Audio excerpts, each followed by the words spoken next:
제주도 같은 경우는 물 빠짐이 워낙 심하기 때문에 비료를 좀 많이 줘야 된다 라고도 생각을 하시는 것 같고, 그렇기 때문에 유기물, 심지어는 3종 복합이라고 해가지고 유기물과 미네랄 비료를 섞은 형태가 제주도 쪽은 굉장히 많이 나가고 있더라고요. 굉장히 좋냐라고 생각하면 그렇게까지 좋지 않다고 생각을 해요.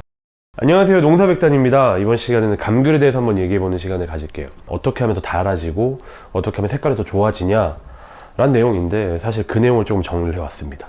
기본 원리를 좀 아셔야 될 것 같은데, 체내에 충분한 당과 충분한 색소가 과일 쪽으로 잘 이동을 하면은 과일이 더 달아지게 되고 과일의 색이 더 잘 나게 될 텐데요.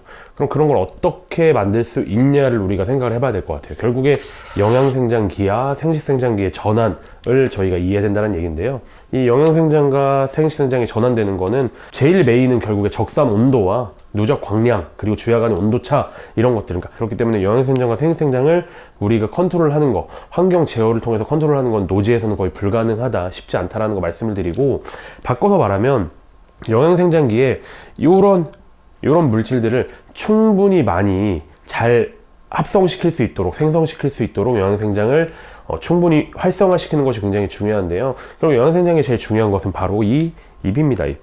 그래서 우리가 연면적 지수, 적적 연면적 지수는 온주밀감 같은 경우는 한 열매당 15매의 잎, 그리고 망감류 같은 경우는 한 열매당 100매의 잎이라고 우리가 기준 잡아서 이해하곤 하는데, 사실 이거는 뭐 과원의 상황에 따라서 조금씩 차이는 있겠지만, 어쨌건 정리해서 말씀을 드리면 영양생장기에 충분한 양의 잎수를 확보를 하고 그 잎을 건전한 잎으로 키워야 되는 거죠. 건전한 잎으로 키워서 충분한 광합성 효율을 이끌어내신 다음에 그 다음 광합성 동화산물을 충분히 많이 생성시켜 놓고 자연스럽게 생식생장기 그거를 과일 쪽으로 집적시키면 된다. 그 과일 쪽으로 집적시키기 위해서 뭐 제주도에서는 타이백이라는 제품으로 피복도 하고, 그리고 절수를 통해서, 단수를 통해 가지고 좀 과일 쪽으로 양분의 집적과 이런 동화산물들의 집적을 우리가 추구하기도 하죠. 감귤 얘기로 넘어갈게요. 1년 동안 흡수하는 질소와 칼륨 비율을 보시면 질소 한 8kg 정도 흡수를 할 때 한 10kg 정도 칼륨을 흡수한다.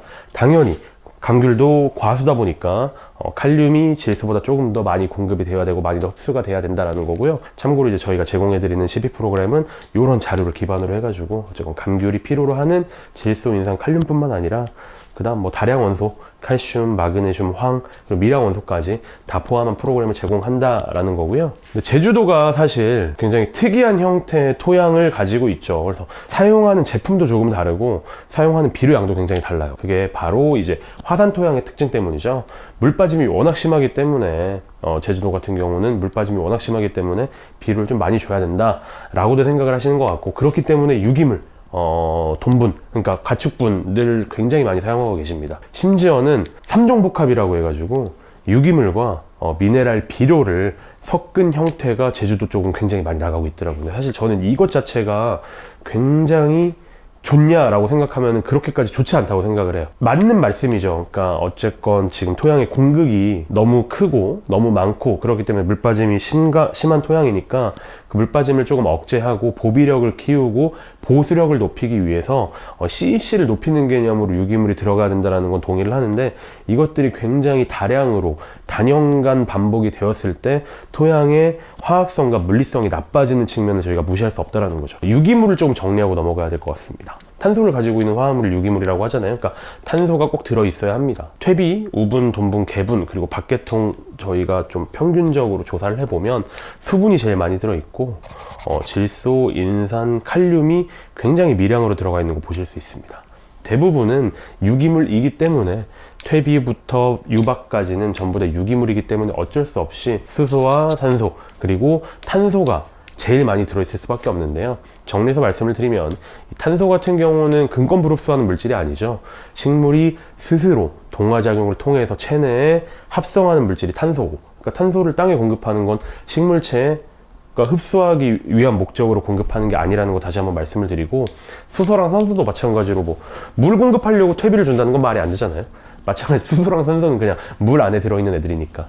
그러니까 뭐 요런 친구들 때문에 퇴비를 공급하는 건 아닌 것 같고, 결국 질소, 인산, 칼륨 때문에 주는 건데, 이 질소, 인산, 칼륨이 생각보다 그렇게 많은 양이 들어가 있지 않다. 그러니까 유기물 자체로 질소, 인산, 칼륨을 맞춰서 작물이 생육할 때 필요한 만큼의 질소, 인산, 칼륨을 맞춰서 주는 거는 잘 쉽지 않다. 그리고 그렇게 줬을 때 분명히 문제점이 발생한다. 그 문제점은 뒤에 더 자세하게 서술하도록 하고요. 그럼 유기물 자체가 의미가 없냐? 아닙니다. 아까도 말씀드렸던 것처럼 보비력과 보수력을 높이는 굉장히 큰 장점이 있고요. 그리고 땅의 비옥도를 높여주죠. 유기물 안에 들어있는 탄소 자체가 식물은 못 빨아먹는다고 하지만 이 밭에 있는 미생물들 있지 않습니까? 밭의 비옥도를 높여주는 미생물들의 훌륭한 먹이원이 되기 때문에 유기물과 농사는 뗄래야 뗄 수가 없죠. 하지만 매년마다 과량의 유기물을 넣는 건 제주도 쪽에서 지금 좀 문제가 되고 있다라는 거. 왜 그러냐면요. 이 부분 봐주시면 될 것 같은데 유기물을 넣어주면 토양의 CEC가 높아지게 됩니다. 그러니까 양이온 치환 용량, 그러니까 양이온을 땅이 잡아두는 역할, 그러니까 보비력이라고 생각하시면 될 것 같아요. 실제로 유기물 같은 경우는 보비력이 100에서 200 정도의 수치가 나오고 그냥 뭐 사토, 모래땅 같은 경우는 5 정도의 수치가 나오죠. 200과 5 정도로 생각을 했을 때 거의 뭐 유기물을 뿌린 땅과 유기물을 뿌리지 않은 땅은 거의 한 20배에서 40배의 보비력의 차이가 나네요. 이 보비력은 마찬가지로 보수력과도 연관이 될 거고요.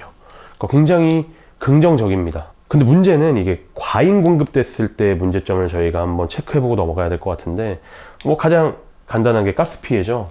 충분히 부숙이 되지 않은 유기물이 공급이 되었을 때 그것이 이제 부숙이 되는 과정에서 가스가 나오면서 작물들에게 피해를 입히는 그 가스 피해가 굉장히 우려가 되고요. 두 번째, 세 번째는 다량의 퇴비가 공급이 되었을 때 토양의 산성화 문제.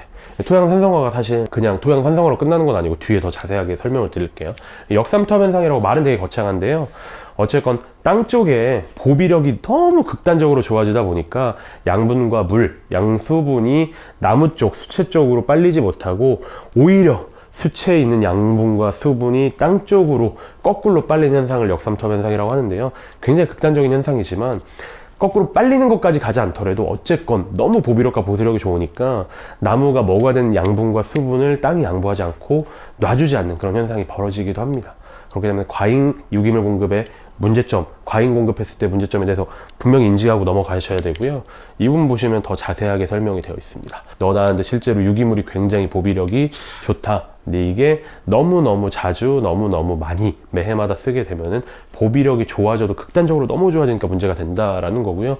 실제로 이 CEC의 용량이 크면은 많은 비료가 저장이 되니까 비료 효율이 높고 용량이 작으면은 용탈이 되니까 비료 효율이 낮은데 무턱대고 CEC가 계속 높아지게 되면 실제로 유기물이 투입될 때마다 CEC 값은 계속 비례해서 올라가잖아요. 이 그래프가 계속 이어진다고 상상을 하시라는 거죠. 언젠가 너무너무 높아졌을 때 문제점이 발생한다. 염류 집적이 되고 토양 산성화되고 역삼투압 현상이 발생할 수도 있다라는 겁니다. 그리고 토양 산성화에 대해서 좀 자세하게 말씀을 드려야 될 것 같은데 이 CEC랑 연결지어서 말씀을 드리겠습니다. 이 토양 입자 하나에 얘는 이제 수소 분자가 빼곡하게 달라붙어 있고요. 토양 입자 하나에 수소 분자가 달라붙어 있지 않습니다. 그러니까 토양이 산성화된 토양은 이런 토양을 얘기하는 거죠. 토양의 산도는 수소가 높을수록 pH가 낮아지고 산성화가 되는 거니까요. 그러니까 이 토양 같은 경우는 산성화된 토양이에요. 어떤 일이 발생하게 되냐? 그러니까 산성화된 토양에서는 수소 분자가 너무 많다 보니까 토양에 빼곡하게 달라붙어 있어요. 그럼 우리가 공급했던 작물이 먹어야 되는 다른 양이온들 있잖아요. 뭐가 있을까요? 칼륨도 있을 수 있고 칼슘도 있을 수 있고 마그네슘도 있을 수 있고 미량 원소들도 되게 많겠죠. 그런 애들이 달라붙어 있을 자리가 별로 없는 겁니다. 토양에 어느 정도 달라붙어 있는 다음에 이제 금권볼을 통해 흡수가 돼야 되는데 달라붙지 못하고 전부 다 용탈이 된다는 거죠. 침출이 된다는 거죠. 반면에 중성인 토양에서는 한 분자만 달라붙어 있잖아요. 나머지가 다 빈 공간인 거예요. 이 빈 공간에 우리가 줬었던 작물이 먹어야 되는 양이온들이 다 빼곡하게 달라붙고 그것이 언젠가는 다 강귤수채로 공급될 수 있다라는 거죠. 그러니까 토양 산성화가 이렇게 좋지 않다. 그 유기물이 많이 공급했을 때 문제점도 이런 토양이 될 수도 있는 거니까. 토양을 개량하기 위해서 계속 주는 건데 이게 너무 지나치면 아니함만 못하다고도 하지 않습니까? 과유불급이라고 하죠. 너무 지나치게 주는 이런 형태가 지금 제주도에서 조금 계속되고 있다. 뭐 제가 공식적으로 권장드리는 건 아니지만 그래서 저 농가분들이랑 가끔 통화할 때 사용하시는 유기물의 양을 들어보고 그럼 그거는 경년에 한번 하시거나 뭐 3년에 한번 하시거나 양을 조금 조정하시거나 그런 식으로 좀 권장을 해드리기도 합니다.